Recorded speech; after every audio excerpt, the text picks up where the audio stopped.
نحمده ونستعينه ونستغفره ونؤمن به ونتوكل عليه ونعوذ بالله من شرور انفسنا ومن سيئات اعمالنا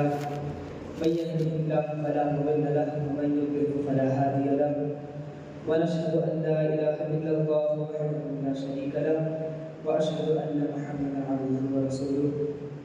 صدق الله مولانا العظيم وصدق رسوله النبي الامين المطيع النبي الكريم ونحن على ذلك من الشاهدين والشاكرين والذاكرين والحمد لله رب العالمين. آئیے کچھ گفتگو شروع سے پہلے سب سے پہلے گنبد خضرا میں آرام فرمانے والے آقا و مولا حضور رحمت عالم حضور نور مجسم حضور حضرت محمد صلی اللہ علیہ وآلہ وسلم کی بارگاہ ناز میں درود پاک کا حجر چھاور کریں پڑے باقا سے بلند اللہم صلی علی سیدنا شفیعنا مولانا محمد وسلم صلی علیہ وسلم السلام علیکم یا رسول اللہ صلی اللہ علیہ وسلم. کہ جلوہ ہے نور ہے کہ سراپا رضا کا ہے، جلوہ ہے نور ہے کہ سراپا رضا کا ہے، تصویر سنیت ہے کہ چہرہ رضا کا ہے، اور وادی رضا کی کوہ ہمالا رضا کا ہے، وادی رضا کی کوہ ہمالا رضا کا ہے، جو کچھ ہے اس صدی میں وہ تنہا رضا کا ہے. اور اگلوں نے تو لکھا ہے بہت کچھ علم دین پر مگر، اگلوں نے تو لکھا ہے بہت کچھ علم دین پر مگر، جو کچھ ہے اس صدی میں وہ تنہا رضا کا ہے، جو کچھ ہے اس صدی میں وہ تنہا رضا کا ہے. برادران ملت اسلامیہ، 14 جون 1856 کو ہندوستان کی سرزمین پر ایک ایسا بچہ پیدا ہوا جس نے صرف 4 سال کی عمر میں قرآن پاک کا ناظرہ مکمل کیا، اور صرف 6 سال کی عمر میں علماء کرام کی علمی مجلس میں شاندار بیان کیا، جس نے صرف 8 سال کی عمر میں علم نحو کی مشہور عربی کتاب ہدایت النحو پر عربی زبان میں کمنٹری لکھی، جس نے صرف 13 سال 10 ماہ 4 دن کی قلیل مدت میں مکمل مفتی بن کر اپنا پہلا فتویٰ دیا، اور جس نے قرآن پاک کا بہترین ترجمہ کنز الایمان کے نام سے لکھا، جس نے ہزاروں فتوے دیے، جن کے 1000 سے زیادہ کتاب جنہوں نے 1000 سے زیادہ کتابیں تصنیف کی. وہ ایک ایسا شخص جو ایک وقت میں سائنٹسٹ بھی ہو، فلسفر بھی ہو، ایسٹرونومر بھی ہو، میتھمیٹیشین بھی ہو، جو شاعر بھی ہو، عالم بھی ہو، مفتی بھی ہو اور حافظ بھی ہو. ہاں میری مراد امام احمد رضا خان فاضل بریلوی سے ہے. آج اعلیٰ حضرت الشاہ امام احمد رضا خان فاضل بریلوی کے لیے کچھ لوگ کہتے ہیں کہ ہر جگہ اعلیٰ حضرت امام احمد رضا خان فاضل بریلوی کیوں؟ ان کی محفلوں کا آغاز بھی یہ بریلویت کی فکر کو ہم پر تھوپنا چاہتے ہیں. آخر یہ اعلیٰ حضرت کا ہی ذکر کیوں کرتے ہیں؟ میں وہاں پر ایک ہی جملہ کہنا چاہوں گا کہ اگر تمہارے کسی دادا نے اتنی کتابیں لکھی ہو تو بتاؤ، کل سے ہم احمد رضا خان کا نام چھوڑ کر تمہارے دادا کا نام لے لیں گے. مگر مجھے پتا ہے کہ تمہارے دادا کے پاس وہ کتابیں نہیں ہیں جو کتابیں تاج الشریعہ کے دادا الشاہ امام احمد رضا خان فاضل بریلوی کے پاس ہیں. کس مقام پر ہم جائیں جہاں اعلیٰ حضرت نظر نہیں آتے؟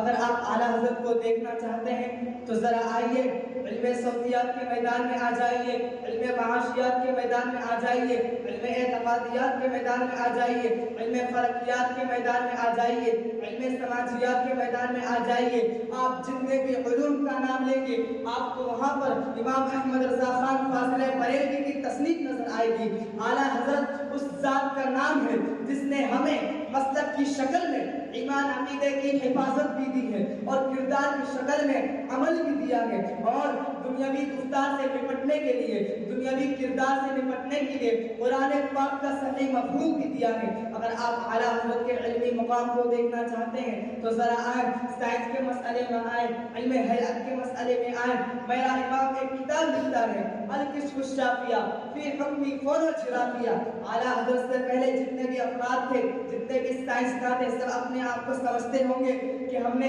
سائنس میں بہت مہارت حاصل کی ہے، بایولوجی میں کی ہے، کیمسٹری میں کی ہے، فزکس میں کی ہے. مگر امام احمد رضا خان فاضل بریلوی اس ذات کا نام ہے جن کے سامنے بڑے بڑے سائنسداں بھی گھٹنے ٹیکتے نظر آتے ہیں، بڑے بڑے نجومی بھی علم کی خیرات مانگتے نظر آتے ہیں، مگر میں اعلیٰ حضرت کو نجومی نہیں کہوں گا، اعلیٰ حضرت تو سرکار کے سچے عاشق ہیں۔ امام فرماتے ہیں کہ خوف نہ رکھ رضا ذرا، تو ہے عبد مصطفیٰ، تیرے لیے امان ہے، تیرے لیے امان ہے۔ برادران ملت اسلامیہ، سمجھیے کہ آخر اعلیٰ حضرت ہے کون۔ اگر آپ اعلیٰ حضرت کو سمجھتے ہیں تو اعلیٰ حضرت کا مسلک بھی سمجھ میں آئے گا، اعلیٰ حضرت کی جماعت بھی سمجھ میں آئے گی اور اعلیٰ حضرت کی جماعت بھی سمجھ میں آئے گی۔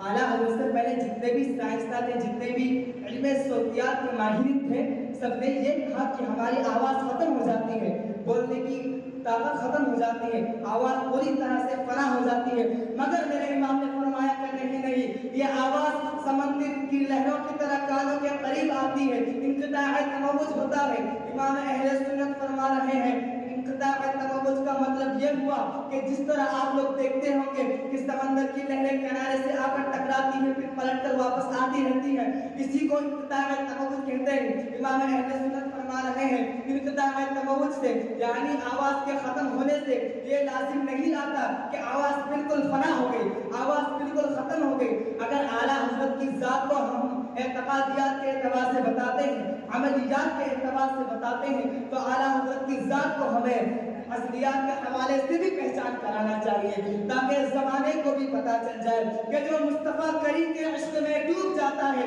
جس کی بولی یہ ہوتی ہے کروں مدح اہل دور رضا، پڑے اس بلا میں میری بلا، میں گدا ہوں اپنے کریم کا، میرا دین پا رہے نانجی۔ حضرات گرامی، جب کریم کی بارگاہ سے کرم ملتا ہے تو امام احمد رضا کے علم کا مقام کیا ہوتا ہے۔ یہ لوگ کہہ رہے ہیں کہ آواز ختم ہو جاتی ہے، فنا ہو جاتی ہے، مگر میرے امام فرما رہے ہیں کہ آواز ختم نہیں ہوتی، بلکہ سمندر کی لہروں کی طرح کانوں کے قریب آتی ہے، پھر پلٹ کر واپس چلی جاتی ہے۔ لیکن یہ لوگ نہیں ماننے والے۔ پھر اعلیٰ حضرت نے دلیل میں کہا، اللہ رب العزت قرآن پاک میں سورۃ المریم کی آیت نمبر 76 پر ارشاد فرماتا ہے والباقیات الصالحات خیر عند ربک ثوابا وخیر مردا۔ قرآن کہتا ہے کہ میرے امام کہتے ہیں کہ جب ہم جو کلمات، جو پاکیزہ کلمات اپنے زبان سے بولتے ہیں، جو اچھی باتیں بولتے ہیں، وہ قیامت تک باقی رہنے والی ہیں۔ امام اعلیٰ حضرت اشرف امام احمد رضا خان فاضل بریلوی ملبوس شریف کے اندر ارشاد فرماتے ہیں کہ جو ہم اپنے زبان سے پاکیزہ کلمات بولتے ہیں، اچھی باتیں بولتے ہیں، وہ قیامت تک آپ کے لیے بخشش کی دعائیں کرتی رہتی ہیں، اس لیے ہمیشہ ہم کو اچھا ہی بولنا چاہیے۔ اعلیٰ حضرت نے تو تجارت اور معاشیت کو بھی بہتر کرنے کے لیے ایک رسالہ دیا ہے، بنام تدبیر فلاح و نجات و اصلاح۔ اور آج جو ہمارے اسکولز کالجز میں پڑھایا جاتا ہے کہ زمین گھومتی ہے یا آسمان گھومتا ہے، ابھی یہ لوگ اسی چکر میں ہے، مگر امام فرماتے ہیں کہ زمین بھی ساکن ہے، آسمان بھی ساکن ہے، اور اس کے اندر جو چیزیں ہیں، سیارے ہیں، کہکشاں ہیں، یہ سب حرکت میں ہیں۔ قرآن پاک کی آیت کریمہ وَكُلُّ فِي فَلَكٍ يَسْبَحُونَ سے استدلال کیا، وَالشَّمْسُ تَجْرِي لِمُسْتَقَرٍّ لَهَا سے استدلال کیا، اور میرے امام نے دو کتابیں لکھی، فوز مبین در رد حلق زمین، اور اتنا ہی نہیں، نزول آیات فرقان بسکون زمین و آسمان۔ اعلیٰ حضرت کی ان کتابوں کے صفحات کو، پیجز کو جب کلیکٹ کیا گیا، جمع کیا گیا، تو کسی عقل مند نے لکھا کہ آپ کے صفحات کو دیکھ کر لگتا ہے کہ امام احمد رضا خان فاضل بریلوی نے ہر چند گھنٹے کے اندر ایک نئی کتاب لکھ کر قوم کے حوالے کر دی ہے۔ اسی لیے تو ہم آج کہتے ہیں کہ وادی رضا کی کوہ ہمالا رضا کا ہے، جس سمت دیکھیے وہ علاقہ رضا کا ہے، اور اغلوں نے تو لکھا ہے بہت کچھ علم دین پر، مگر جو کچھ ہے اس صدی میں وہ تنہا رضا کا ہے۔ میں اپنی گفتگو کی ایسے سمجھ کرتا ہوں۔ السلام علیکم ورحمۃ اللہ وبرکاتہ۔